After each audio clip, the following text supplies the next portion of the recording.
I'm Paul Leslie. I'm the owner of Ballantrae Tree Care, and we have Woodland Mills here today, and we're gonna mill up some wood on the HM126.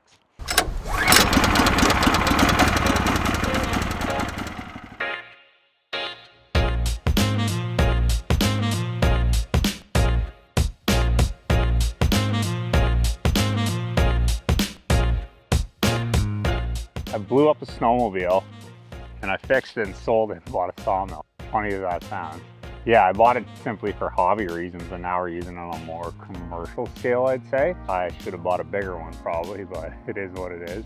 I was a carpenter by trade for several years, so I framed houses, so it was nice to get free building material really. And since then we've built a whole bunch of stuff up north and at our house up back home. So that's the real reason. So lumber salvage, urban timber salvage.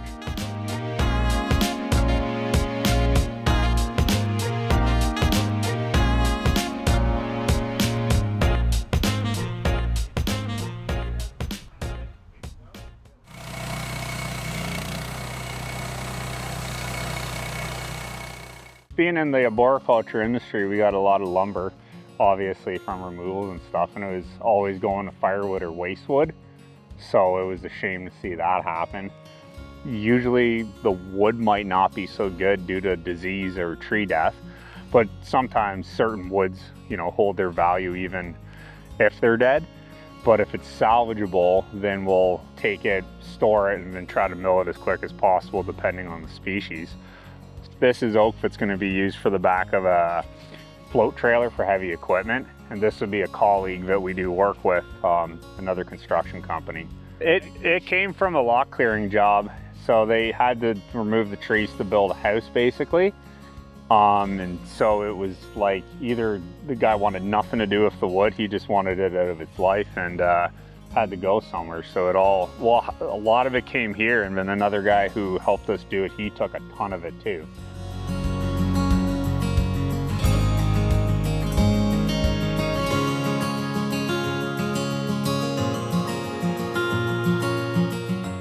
We built a bunkhouse at my parents' cottage out of milled wood, and it's timber framed, and to buy a 14-foot 6x6 it's a small fortune. We've done other jobs where we'll, trying to think, it was like a kilometer of driveway through red pine plantation. So we took a lot of red pine out of there, a bit of spruce too, and that all got milled and it's all been used since then. I would say 95% of the time we take the lumber, and it's simply because of clearing up it's part of the job to dispose of the material. Well, either we'll use it for our own stuff, or we'll put it up for sale once in a while and then just wait to see, or custom order. Somebody will contact us and they'll say, hey, I want to buy, and it will be this is a weird dimension where it's 2 1/8 by 8-inch boards for the float trailer. In COVID, it was insane because everybody was at home, so everybody was going to be a cabinet maker and built these tables, and we just couldn't hold on to it, which was great. But I almost picture some of it's just sitting somewhere drying in someone's shed or garage. But it's still nice to see people do some work themselves.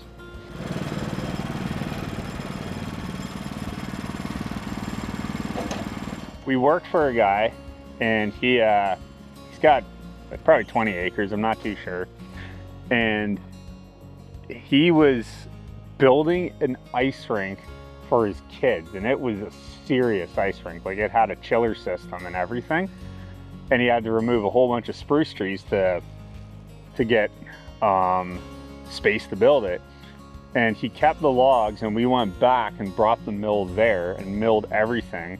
And then he built like a outdoor bunkhouse for spectators or for them to warm up, and he did all the siding from the trees that were removed. So it worked out really good for him. And again, that would be maybe not sentimental, but it's something kind of cool to say, like, hey, all this lumber came from here, so it probably saved you some money, but it's also didn't go to waste, right? Where, like, you can hear that's a wood chipper going in the distance, and it's not that big by the sounds of it, but you can hear people use full tree chippers and they'd shove the whole tree through them. It's wood chips now.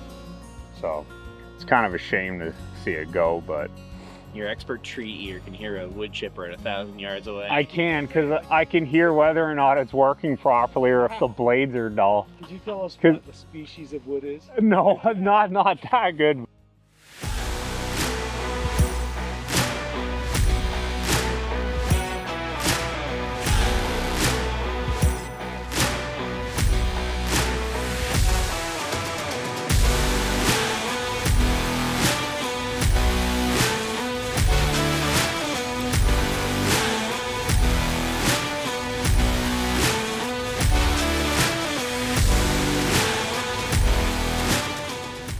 But if you're throwing lumber away, I mean, for the price point, like, you can just buy a sawmill. Tree industry, like, you want a new chipper, you're looking $90,000 easy. So a sawmill is like, whatever, right?